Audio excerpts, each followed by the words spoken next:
टिकटकमा राम्रो राम्रो भिडियो आउँछ, फेसबुकमा कता कता घुम्न गएको भिडियो आउँछ, सबै ह्याप्पी जस्तो देखिन्छ। तर छैन त्यस्तो जिन्दगी कसैले पनि। सबै देखाउने कुराहरू हो होइन र? नभए फिल्टर किन हाल्नु पर्यो र? भन्नु न मलाई, फिल्टर हाल्नु पर्यो किन? कहाँ घुम्न गएकोलाई राम्रो लुगा लगाएर मात्रै फोटो हाल्नु पर्यो किन? घरमा बसेर जे पाए त्यही लुगा लगाएर बसेको हुन्छ नि हामी, त्यस्तो पनि फोटो हाल्नु मिल्दैन?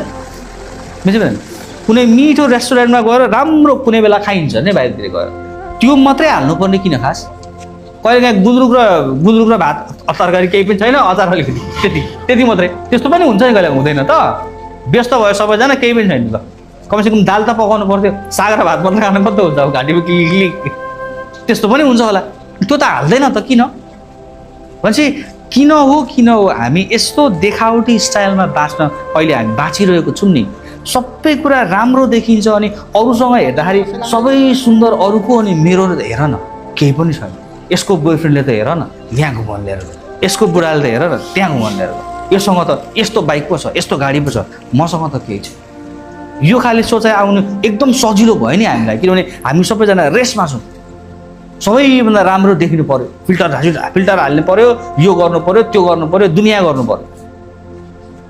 जिन्दगी त्यस्तो छैन। जिन्दगी त्यस्तो छैन।